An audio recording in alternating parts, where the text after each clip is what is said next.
Vamos dar início a mais uma manhã de reflexão, de meditação, para que possamos conversar um pouco sobre nossas necessidades, né? Tudo aquilo que tem relação com o nosso sentimento, com o nosso comportamento, com o nosso pensamento, com as nossas emoções, de maneira que consigamos nos alinhar melhor diante dos desafios que a vida nos apresenta, que não são poucos, mas todos eles possíveis de serem superados se nós estivermos preparados com o nosso coração em forma, né? Já que a gente gosta de deixar o corpo em forma, né? Vamos para a academia, vamos para o cabeleireiro, vamos para manicure, vamos arrumando tudo. Mas é preciso também estarmos com a alma em forma, senão fica muito difícil o trânsito diante dos desafios, que não são poucos, e todos os têm. A gente nunca deve jamais achar que a nossa problemática é maior do que a do outro, porque todo mundo tem dificuldade, em algum nível que seja, todo mundo tem suas dificuldades, né? E nós estamos, para nossas conversas, utilizando a obra O Autodescobrimento, uma busca interior, que é uma das obras da psicologia transpessoal de Joana de Ângeles, aquela psicologia que ensina a gente a lidar um com o outro e também conosco mesmo.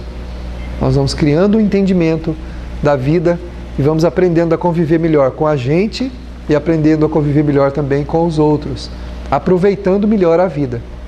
Se nós quisermos, nós podemos passar pela vida trombando com todo mundo, não vai ter problema. Nós vamos nos enchermos de ansiedades, de aflições, de angústias, vamos nos sentirmos inadequados em todos os lugares, em todas as situações. Só que ao final de nossa existência, no balanço espiritual da nossa vida, nós vamos estar aí na condição de milhares e milhares de espíritos que chegam ao mundo espiritual completamente estropiados, como alguém que foi surrado, assaltado, que lhe roubaram tudo no caminho e que mal tem a roupa do corpo para poder conduzir-se. Agora, se nós procurarmos viver melhor a nossa vida, entendendo um pouco mais, superando as nossas limitações, nós podemos chegar lá com alguma bagagem, com uma maleta, pelo menos, que contenha o básico, né? Para a gente se hospedar, talvez, numa choupana lá no mundo espiritual que nos ofereça, né? A gente vai chegar lá com uma maleta básica, pelo menos. E há aqueles como o Chico e outros espíritos que chegaram lá com uma bagagem de viagem mesmo. Várias e várias malas iam passando, né? A gente chega lá com uma maletinha, já está bom. O que não pode é chegar sem nada, né? Chegar sem nada, todo esfarrapado. E aí o Evangelho segundo o Espiritismo diz: aquele que pode pagar, se lhe dá uma boa estalagem. Aquele que pode pagar menos, vai para uma estalagem mais humilde. Aquele que não pode pagar nada, vai dormir sob a palha. Está lá no Evangelho segundo o Espiritismo. Então nós temos que carregar alguma bagagem quando chegarmos no mundo espiritual, levando nela os valores conquistados, porque são esses valores que vão nos representar lá no mundo espiritual. O André Luiz diz que a nossa aura, né, ou seja, aquela luminosidade que tem em torno de nós, que é proveniente não só do nosso corpo, mas também do nosso espírito, ela reflete quem somos e é a nossa carteira de identidade no mundo espiritual. Então ninguém precisa se apresentar lá como tal ou como tal, porque lá a nossa identidade é manifestada imediatamente pela exteriorização de quem somos. E aí não importa o que fomos aqui. Se a gente foi um presidente da República ou um roceiro que ficou lá na roça a vida toda cuidando da sua lavoura, cuidando da nossa alimentação, né? Produzindo o alimento que a gente vai comer, não importa se ele foi. Mas é o que ele exteriorizar que vai dar notícias de quem ele é no mundo espiritual. E os nossos valores, nossas conquistas estarão exteriorizados nesta luminescência chamada aura, que é a nossa carteira de identidade no mundo espiritual. E aí a gente não tem como nem enganar-se e nem enganar ninguém. Então ainda a gente está continuando a trabalhar a ideia da plenitude, né, como meta a ser buscada. Estamos conversando sobre a mudança, né? Mudança que não é fácil. Toda mudança exige esforço, exige dedicação, exige empenho de quem quer mudar, para que a gente possa conseguir efetivar a nossa evolução e ela passar de palavras a efeitos concretos em nossa alma. Como é que a gente sabe que está evoluindo ou mudando? Quando o nosso entendimento da vida muda também. Mas nem todo mundo que tem entendimento da vida está pleno. É preciso também sentir a vida. Aquele que tem entendimento da vida, ele não só percebe a vida, entende a vida, mas ele sente a vida. É aquele que, quando passa, consegue sentir a necessidade do seu próximo e ajudá-lo, sem que ninguém lhe diga nada. Porque pode acontecer que nós precisemos ser acionados pela lei divina para que nós possamos fazer esse bem, acionados pela lei divina, porque ainda não temos a percepção através do sentimento de observar e socorrer. Aí então alguém bate, Jesus então manda alguém lá na porta da casa da gente.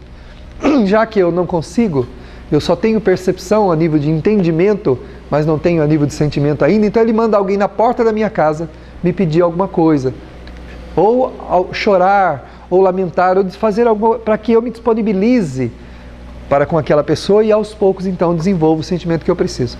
Normalmente a gente expulsa ele, né?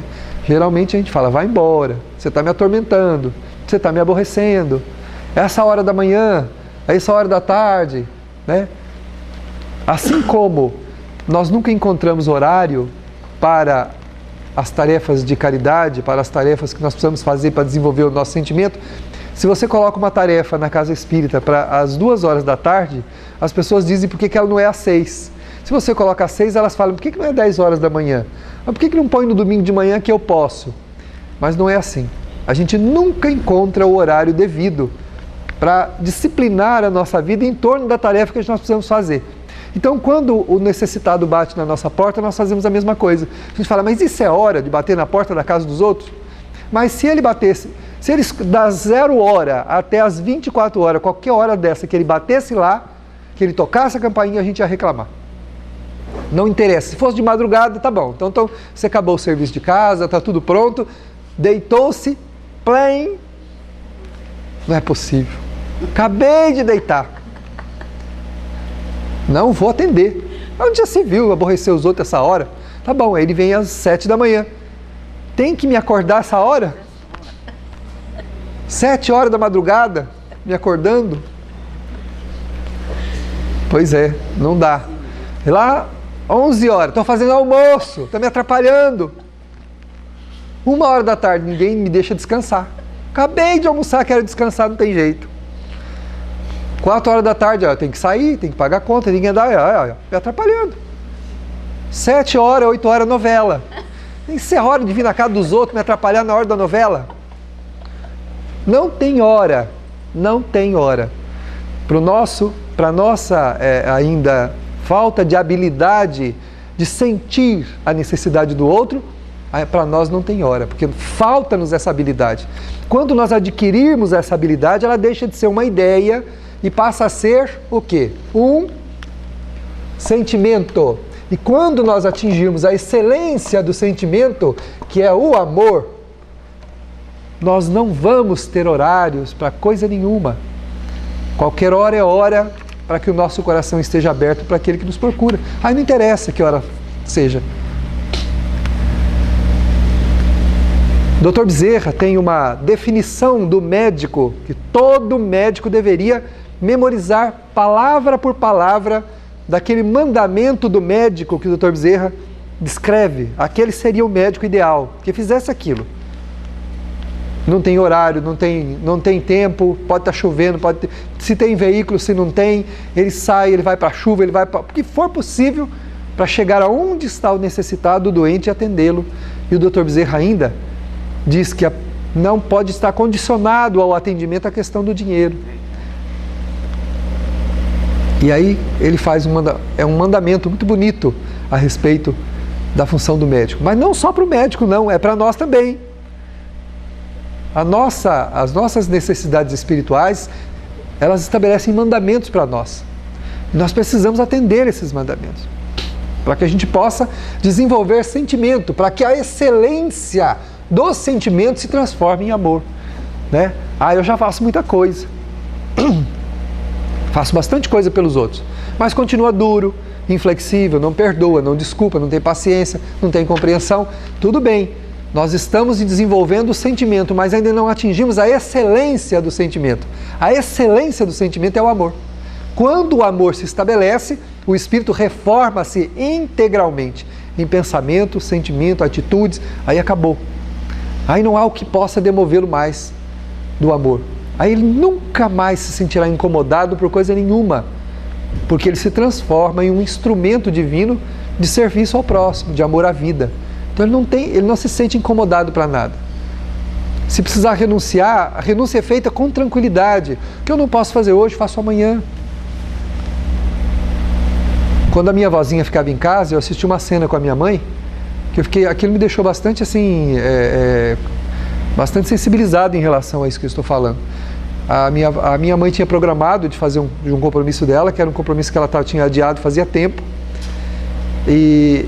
Mas naquele dia, a minha avó não passou bem, na madrugada. Então, quando meu irmão passou lá de manhã para buscá-la, a minha vozinha já estava melhor, tal, e meu pai poderia cuidar dela.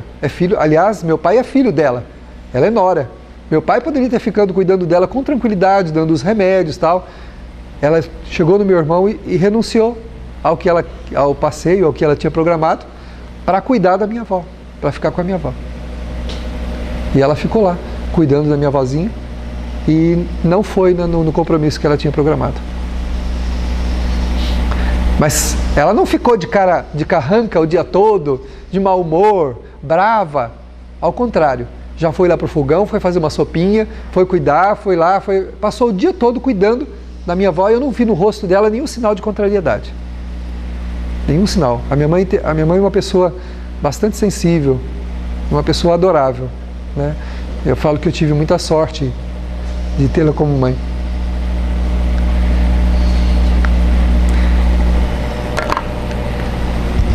Então isso é o que nós precisamos fazer, né? Atingir então a excelência do sentimento, que é o amor. Quando nós atingimos o amor, então deixa de ser uma ideia e se transforma realmente num sentimento. Aí a gente está cumprindo a meta existencial, que é a meta de chegarmos à plenitude em nosso sentimento. Chegarmos à plenitude do que a Terra nos permite, daquilo que é possível conquistar aqui. Num primeiro momento, as metas se transformam em metas educacionais. Quando a gente quer mudar, então a gente começa pela educação, que nos dá conhecimento. Então a gente busca o conhecimento espírita, estuda de maneira formal e vai adquirindo uma bagagem. Aí cai no laboratório doméstico. A gente cai no laboratório doméstico. Por quê? Os primeiros treinos deste sentimento, da excelência do sentimento, começam em casa, com a família. É aí que nós começamos o primeiro treino. Nós caímos no laboratório chamado família. Aí nós vamos ensaiar os primeiros passos. Vamos ensaiar. Depois caímos num segundo laboratório, o trabalho. O trabalho profissional, que vai nos dar o sustento, para ver como é que a gente se comporta no trabalho. Se a gente faz o trabalho com dedicação, com amor, com respeito ao trabalho, ou se a gente simplesmente está lá por conta do dinheiro que vai receber. Eu tinha um chefe, ele se aposentou, e é uma pessoa que eu tenho como referência. E é espírita, mas ele não é assim uma pessoa, um trabalhador espírita, mas é espírita de berço.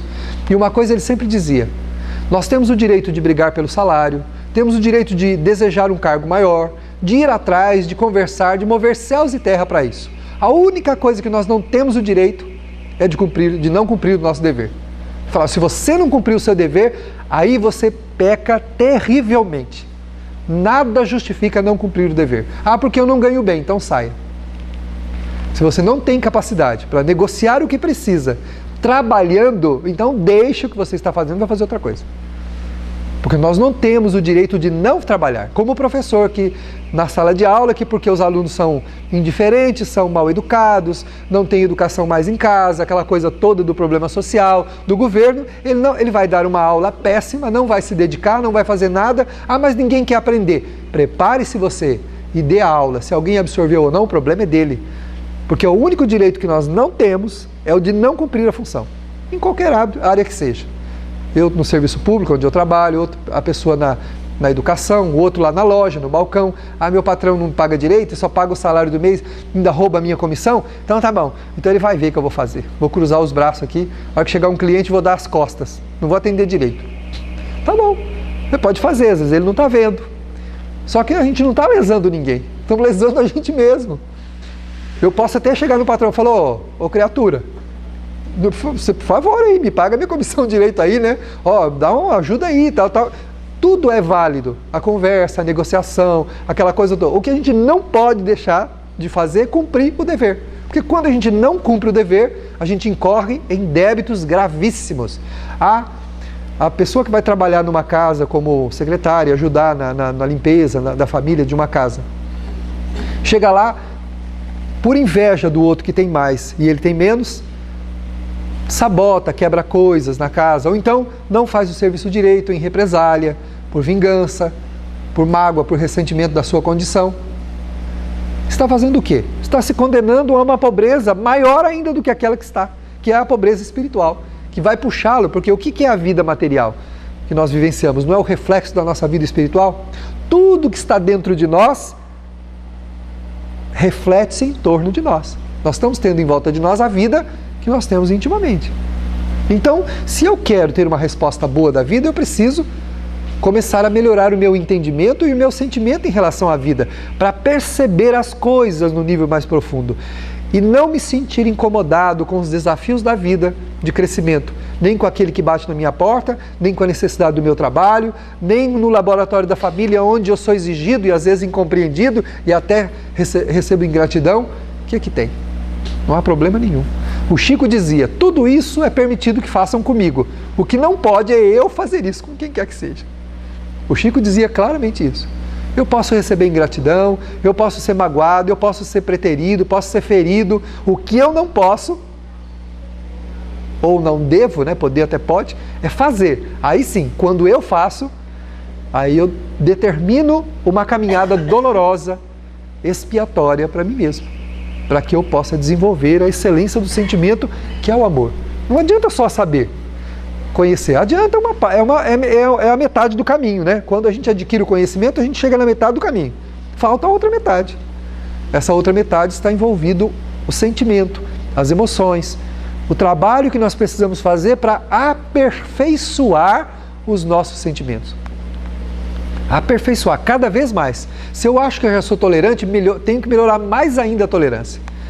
De repente eu tolero bem as pessoas, mas ainda não me sinto adequadamente posicionado diante dos outros. Ainda me sinto ressentido quando me falam alguma coisa, embora não manifeste isso. Já é um passo, mas eu preciso mudar até isso, de não me sentir incomodado. Nós nos sentimos muito incomodados com o comportamento dos outros. Muito incomodados. Esse é um grande erro. Será que a gente não entendeu ainda que Jesus está no comando da terra e da nossa própria vida? Jesus está no comando da nossa vida. Ou Deus, será que a gente acredita mesmo que Deus não olha pela gente? Se houvesse outro lugar melhor para a gente estar, se houvesse alguma coisa diferente que devia estar acontecendo conosco, com toda certeza estaria acontecendo. Deus não se engana. Nem Jesus, que é o governador da terra. Então tudo está certo. Se houvesse alguma coisa errada, já teria sido tomada uma providência. Mas não há nada errado. A única coisa que ainda não está muito correta é a nossa participação em relação a tudo isso. É a nossa parte. Deus, Jesus e os Espíritos venerados fazem a parte deles. Mas é preciso que nós façamos a nossa parte. A gente pode medir a forma como nós estamos encarando isso aqui, esse sentimento, pelos desconfortos que a gente experimenta. E aí outra escola que a gente vai, a escola religiosa. O núcleo religioso para onde a gente vai, seja ele de qual religião for, especialmente o Espiritismo no nosso caso, é a nossa grande escola da alma. Aqui é onde nós desenvolvemos a fraternidade, a compreensão com o outro. Nós treinamos muitas coisas em convivência para depois lá fora podermos aplicar. Se nós não nos entendemos aqui, como é que vamos nos entender lá fora? É que a gente ainda quer que as coisas caminhem como nós gostaríamos que elas caminhassem. E não é assim. Claro que nós não vamos deixar uma coisa debandar para a balbúrdia, para a indisciplina, para que uma coisa seja destruída. Mas daí fazer conta de coisas pequeninas que podem ser relevadas, que não há necessidade. Pessoas que têm o ego aguçado, a vaidade aguçada, que querem aparecer, que querem se mostrar, que querem se projetar, usam a religião, não só o espiritismo, para se projetar, para tentar fazer isso. Muita gente faz isso. Usa as religiões porque são espíritos pobres, moralmente falando, falidos nos campos das autoridades terrenas, quando tiveram nas mãos. Agora não pode ter. Deus falou, chega, agora você não vai ser mais o presidente, agora você não vai ser mais o imperador, agora você não vai ser mais o conde, agora você não vai ser o barão, não vai ser mais aquela pessoa que tinha o mando, o comando, agora você vai ser um serviçal, você vai aprender, você vai se nivelar aos seus irmãos para que você aprenda. Porque só pode mandar aquele que tem condição de mandar, aquele que não tem perde a autoridade. Está no Evangelho segundo o Espiritismo, capítulo dos talentos, do Evangelho de Jesus, parábola dos talentos. Aquele que tem será dado mais ainda, aquele que não tem, até o que lhe pareça ter será tirado. Um tirano acha que tem autoridade, não tem autoridade nenhuma, porque está usando de tirania. Mas um humilde, que consegue liderar os seus irmãos na realização de tarefas, esse está exercendo bem a autoridade, exercendo com humildade e não com tirania. A esse será dado mais ainda. Ó, meu filho, numa outra encarnação você vai ter atribuições maiores ainda. Como você conseguiu liderar com humildade aquela gente, eu tenho um povo aqui mais complicado do que aquele para você. Porque a gente pensa que a tarefa vai facilitar, né? Vai ficar pior. Ou seja, se você liderou alguns com determinados níveis de sentimento, agora você está pronto, eu tenho um povinho aqui especial para você. Você vai reencarnar e tem uma instituição lá que você vai cuidar dela. Meu filho, aos 35 anos, seus cabelos vão estar todo branco. Mas você pode. Você já mostrou que pode, né? O outro que usou mal, nem às vezes tem que abandonar o direito de ter até uma família, de vir sozinho. Já pensou? A pessoa fala, filho, você vai primeiro aprender a controlar a sua vida para depois você ter uma família, porque você não tem direito agora nem à família. Primeiro que ninguém te quer. Nós andamos pesquisando aqui, você quer montar uma família? Não tem ninguém aqui que se candidatou. Ninguém quer ser tua mulher, ninguém quer ser teu marido, ninguém quer ser teus filhos. Não achamos ninguém. Então, acho melhor você voltar sozinho. Você vai voltar sozinho, sem a sua autoridade, e vai agora trabalhar a humildade. Quem sabe, numa outra encarnação, você angaria aí um filho e uma esposa, ou um marido e uma esposa e um filho. Já vai estar bom demais, né? Então, a lei funciona assim. Então, nós somos matriculados, né, no educandário da vida, na família, no trabalho e tal, e na hoste religiosa também, onde nós não somos mais nada do que servidores comuns do Cristo. Os missionários dá para contar no dedo na humanidade, são raros. Dá para contar no dedo. Todo mundo acha maravilhoso a vida do Chico, queria ter a mediunidade do Chico, o que o Chico via, o que o Chico sentia, o que o Chico ouvia. Mas alguém aqui quer a vida do Chico? É só você fazer essa pergunta. Você aceitaria viver a vida do Chico? Mas pesquisa primeiro antes de responder, viu? Pesquisa primeiro. Vai lá em Uberaba, vai lá na casa onde ele viveu, olha as fotografias, leia sobre as renúncias, a dor, o sofrimento, a humilhação, a privação, as calúnias, tudo que ele passou. Imagina o orgulhoso de gente que a gente é. Os outros não podem nem olhar atravessado para a gente, já vai estar vendo como ele me olhou? Né? Ou nem falou nada, só olhou. Imagina se a gente aceitar as humilhações que o Chico recebeu. Como a gente ia aceitar? Aceitar nada. A gente ia querer, isso não é para mim. Como teve gente do lado do Chico que desertou, foi embora. Isso não é para mim. Fica aí você. E vazaram. Como dizia o Vitor Hugo, né, pequenininho. Tio, a Letícia vazou. Vazou. Vazaram com a corda. Deixaram o Chico sozinho. Porque não é fácil a gente assumir a missão e também assumir todos os percalços que essa missão implica, né? As implicações da missão, porque não vem sozinha, né? Então, já que você se aperfeiçoou, eu vou te dar um povinho melhor para você cuidar, tá? Mas é um povinho mais, né? E aí só espíritos grandiosos, só missionários que têm essa condição, né? Por isso a nossa necessidade de atingir a excelência do sentimento, que é o amor, para a gente entender a vida não só enxergando, mas também sentindo. E nós medimos essa capacidade de crescimento moral, emocional e espiritual pelo quanto de inconformação que a gente fica diante das coisas, pelo quanto de incômodo que a gente sente quando de alguma maneira somos acionados como a gente não gostaria. É o desconforto que a gente experimenta que determina se nós estamos avançando ou se nós estamos marcando passo ainda. Quem lê a história do livro Voltei, vê muito bem a história lá do Frederico Figner, onde ele conta que depois de tudo que fez, não fez nada. Ele reclamando lá no mundo espiritual. Todo mundo tinha luz, ele não tinha. E ele foi presidente da Federação Espírita Brasileira. Quem lê o livro Novas Mensagens vai encontrar a história do desencarne do Papa Pio XI. Lá tem, entre as histórias que tem lá, tem a história do desencarne do Papa Pio XI. Leiam. Nós vamos ver como funcionam. Se algum título religioso, se alguma atribuição religiosa na Terra, qualquer que seja, nos dá alguma especialidade ou nos dá algum privilégio. Não é a tarefa que dá, mas é o exercício dela, né? A maneira como nós a trabalhamos. Quem quiser saber também sobre a revolta, vai ler Libertação, do André Luiz. Vai ler a história do Gregório, que também foi um religioso. Vê a história do Gregório, onde o Gregório acabou. Que ele era aqui na Terra? E onde ele acabou? E como ele acabou? A mãe ficou mais de 3.000 anos atrás dele tentando salvá-lo das trevas. Ele era um líder das trevas, daqueles extremados mesmo. E a Matilde, que era a mãe, conseguiu aos poucos.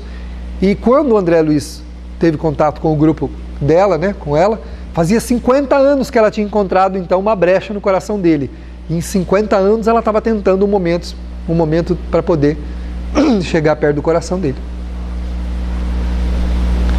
Então, né, o trabalho, ele é renovador para nós, mas precisa ser, né, com a nossa disposição, com o nosso silêncio, com o nosso perdão, com a nossa tolerância, com a nossa compreensão. Somente assim a gente vai atingir a excelência do sentimento, não simplesmente dizer, eu tenho um sentimento de caridade, eu ajudo todo mundo, tá bom. Mas você se sente incomodado em relação aos confrontos, àquilo que a vida te aciona? Se sente, ainda falta dar um passinho a mais, que é atingir a excelência e alcançar o amor, né? O amor, que é muito mais complexo. Então ela fala que o primeiro passo, então, é o conhecimento, a família, para depois desenvolver os sentimentos do amor. O interrelacionamento pessoal, nós já comentamos que é muito importante, vão ampliando o nosso círculo de afetividade, favorecendo o crescimento do grupo, né, daqueles que fazem parte da nossa afetividade. Nós vamos aumentando esse círculo, né, atendendo a todos. Depois nos interessamos pelas artes, nos interessamos pelo aquilo que é estético, que é belo, que é bom, que é ideal, até chegarmos à coroação de tudo isso, que é a realização, é atingirmos o nosso grau elevado de espiritualidade. Quando nós colocamos tudo isso em prática, quando o amor começa a florescer, então, verdadeiramente, é o amor mesmo. Fazendo um parênteses aqui, um menino uma vez me perguntou, já contei isso, mas como encaixa no assunto, eu vou sempre estar recordando isso. Um menino da mocidade me perguntou, como é que eu sei que eu estou perdoando, se a gente tem uma capacidade de simular muito grande? Como é que eu sei se eu estou perdoando? A benfeitora Maria Dolores disse assim: quando, ao ser ferido, você for às lágrimas de compaixão, de misericórdia, de piedade daquele que te feriu, não de raiva dele, de ódio, de raiva, de ressentimento. Porque geralmente a gente vai às lágrimas sim, mas de raiva, né?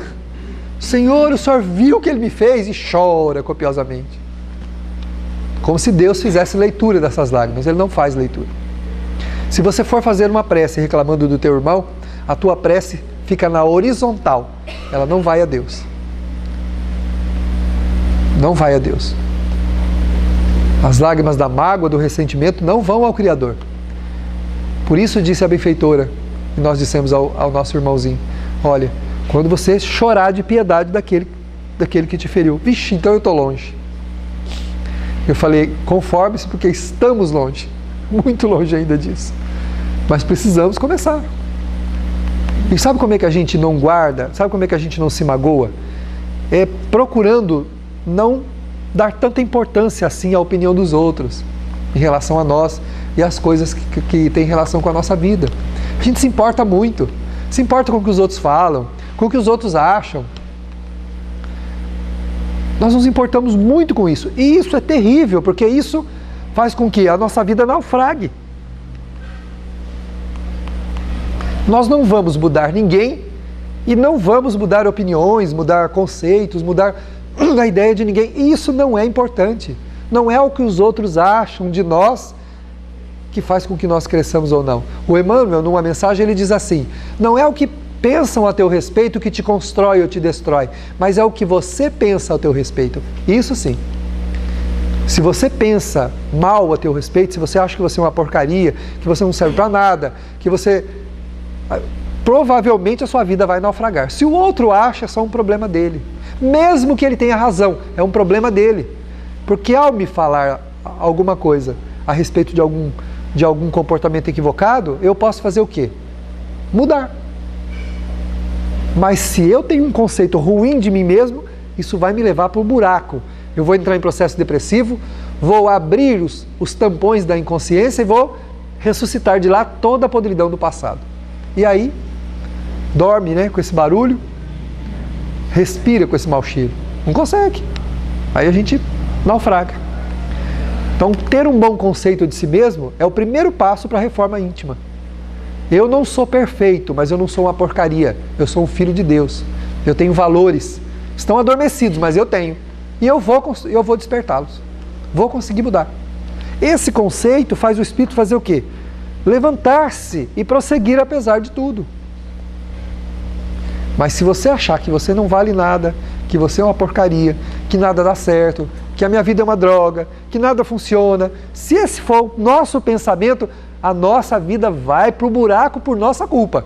E chegando no mundo espiritual, nós não vamos ter com quem reclamar, porque ninguém vai nos escutar. Ninguém. Olha, você sabia que na Terra minha vida foi uma porcaria? Olha, rapaz, eu passei por isso. Nossa, minha vida foi um desastre. Ninguém vai nos dar a menor atenção. E a gente vai reclamar para cá, e reclamar para lá, e reclamar para lá, até cair a ficha. O que é que eu fiz da minha vida? Eu fiz. O que é que eu fiz? Aí cai a ficha. Aí quando o espírito então vai atrás daqueles com quem ele estava falando para fazer outra coisa. E agora, o que é que eu faço? Aí sim, opa, aí alguém para. Ah, você quer saber o que você quer fazer? Vem cá. Enquanto a gente estiver reclamando, não tem ninguém para escutar. A gente vai reclamar para cá e reclamar para lá e lamentar isso e reclamar daquilo. Me largaram, me abandonaram, me roubaram, não sei o quê. Tudo deu errado, eu fiquei doente. E essas reclamações todas, ninguém vai parar para escutar a gente. A hora que a gente parar para falar, eu quero ajuda, o que é que eu faço? Aí sim, opa, você quer? Então vem. Alguém dá a mão para a gente e leva. Senão, não vai funcionar. A Joana de Anjos, numa outra obra, ela fala assim: aprenda a conviver com você mesmo, porque você vai conviver consigo mesmo pela eternidade. Se tem alguém de quem você não vai conseguir se livrar, é de si mesmo. Não tem jeito. Não tem como deixar um bilhete. Fui. Fui para onde? Não tem como deixar um bilhete para a gente mesmo, né? Me larguei, fui. Porque a gente fala assim, te larguei, né, para os outros, mas e para a gente? Me larguei, não tem como. Não tem jeito da gente fugir de si mesmo. Não tem como. Então a gente precisa tomar consciência o mais rápido possível dessa necessidade de crescimento, de desenvolver o amor, desenvolver a bondade. Não é porque é bom para os outros, não é porque é confortável para aqueles que estão à nossa volta. Até porque a gente vai se surpreender quando chegar no mundo espiritual e verificar aqueles que conviveram tranquilamente conosco, a renúncia, a paciência e a tolerância que eles tiveram para conosco, para conviver com a gente do jeito que a gente é, ranzinza, às vezes grosseiro, implicante, desequilibrado. A gente vai descobrir e vai ficar envergonhado de ver as renúncias que eles fizeram para conviver conosco. E descobrir que a gente foi o único que não fez nada pela gente mesmo. Vai descobrir que um monte de gente trabalhou desde o seio materno, quando a mãe nos deu leite, para que a gente pudesse vir para cá, emprestou o ventre para a gente nascer, até a nossa morte, descobrir quanta gente concorreu para a nossa melhoria. E descobrir que só a gente que não fez nada pela gente mesmo. Ou fez muito pouco. E jogou a culpa em todo mundo. Como diz um amigo meu, a culpa é minha, eu jogo em quem eu quiser. Então tá bom, ué. Tranquilo. Pode jogar à vontade. Só que não vai funcionar, entendeu? A hora que chegar do outro lado, não vai funcionar. Não vai funcionar. Lá a consciência levanta um espelho gigantesco e uma caixa de som que nem a Sony produz, com tamanha fidelidade sonora. Imagem 3D, 6D, 20D, nada. É fichinha perto da realidade das imagens que a gente vai enxergar. Então, quando a gente vai se ver dentro da própria vida, visualizando, ouvindo e sentindo cada uma das ações que a gente fez e falar, meu Deus, o que é que eu fiz? Tentando parar, não tem jeito. Como disse um vídeo há um tempo atrás da Federação Espírita Brasileira, nós assistimos em Fernandópolis e o autor passou de uma experiência na Rússia, de alguém que teve uma experiência de quase morte.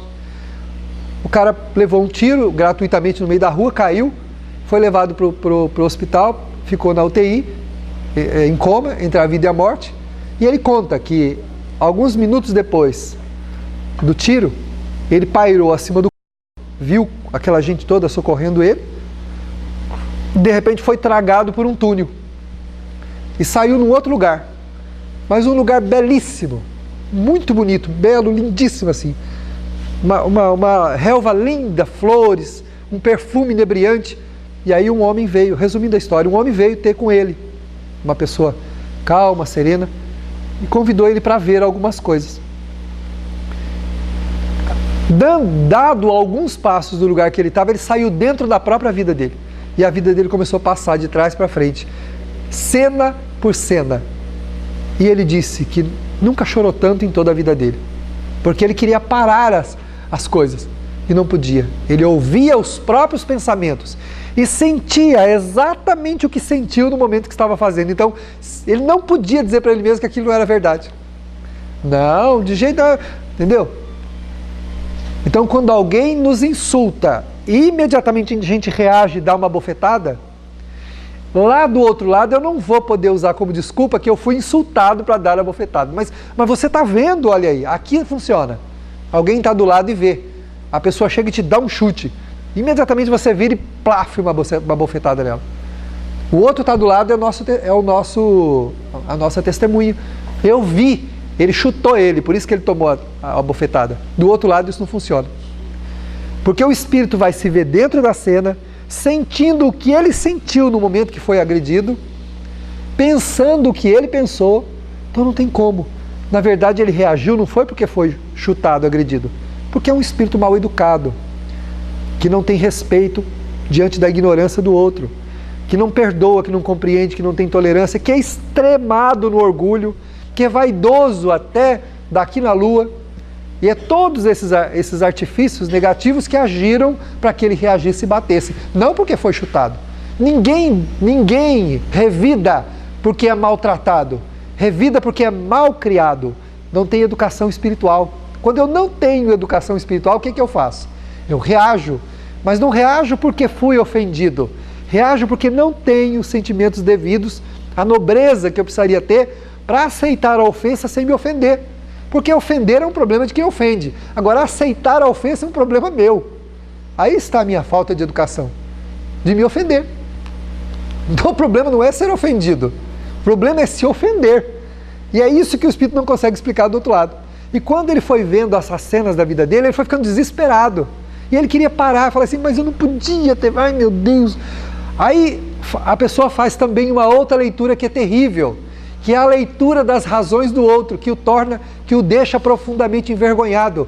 Aquele que te chutou é um espírito extremamente grosseiro, mal educado, é um espírito que merece a misericórdia, a piedade, que a gente tenha dó dele, não ter raiva ao ponto de querer destruí-lo.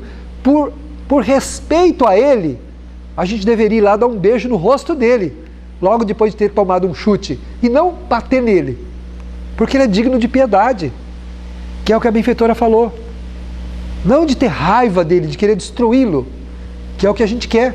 Mas não é porque ele nos ofendeu, é porque nós nos ofendemos, nos sentimos ofendidos, porque não temos a educação espiritual necessária para compreender a ofensa. Por isso que Jesus falou, ora por aquele que te persegue, por aquele que te calunia, por aquele que fala mal de você, por aquele que te... Jesus falou, ora por ele. Ama o teu inimigo. Por quê? Porque o inimigo é um doente. O inimigo é um doente. A pessoa que te pirraça, que faz coisas para poder tentar te afligir, é um doente. Que não merece a nossa raiva, nem a nossa desforra. Merece piedade, merece compaixão. Claro que ninguém vai passar a mão na cabeça de quem está fazendo coisa errada, não é isso. Não é isso que nós estamos falando. Mas estamos falando de sentimento. E ele então reviu toda a vida dele e viu que as coisas que ele achou que tinha muita importância não tiveram importância nenhuma. E que as pequeninas coisas que ele não deu valor tinham um peso muito grande.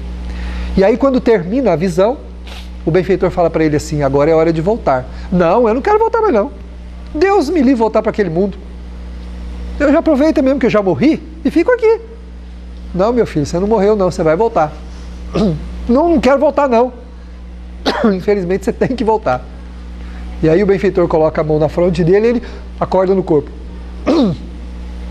Acorda na hora que o cirurgião ia serrar o peito dele para fazer alguma coisa a nível cardíaco. Estava com a serra, e ele acorda naquele instante na sala, e então abortam-se os procedimentos, e ele então é encaminhado lá para a UTI e tal, fica mais uns dias, recebe alta e vai embora.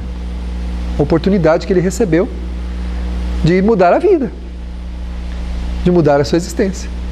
Mas será que a gente precisa passar por isso para mudar a nossa existência? Com o conhecimento que a gente já tem? Não precisa, né? Não precisaria.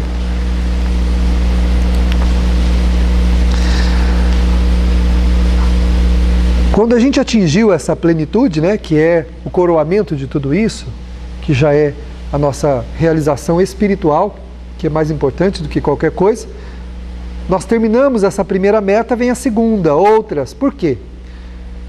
Porque nós somos espíritos ainda em aperfeiçoamento. E aos poucos, nós começamos a nos cansar das coisas. Então é preciso que a gente se desafie sempre, se motive sempre, para a gente não cair no pessimismo, na frustração, de ter conquistado algumas coisas e não se elevar mais. A incessante renovação dos valores para melhor torna-se motivação permanente para a estruturação do ser real profundo, vitorioso sobre si mesmo, que é o que nós acabamos de falar. Não é a vitória sobre os outros. Agora está tudo certo, eu fiz com que todo mundo aqui me respeitasse. Grande coisa. Tá bom, e daí? Mas a maior conquista que eu tinha que ter feito era o autorrespeito. Não fazer que todo mundo me respeite. Era ter o autorrespeito, porque eu posso fazer isso pela tirania, pela exigência, pela imposição. Mas e o autorrespeito? Que ele fala aqui, a vitória sobre nós mesmos. Isso só acontece com a renovação constante dos valores, sempre mudando os valores, verificando onde é que nós estamos nos enganando, o que o meu orgulho ainda está ditando para mim, por que eu ainda me incomodo com isso, por que ainda não tenho aquela paz que eu queria, trabalhando sempre. Quando você não tem paz, não pergunte isso a ninguém, pergunte a si mesmo. Ninguém tem essa resposta. Eu ouço perguntas aqui na entrevista, que a espiritualidade fala assim, essa pergunta a pessoa precisa fazer a si mesma, não é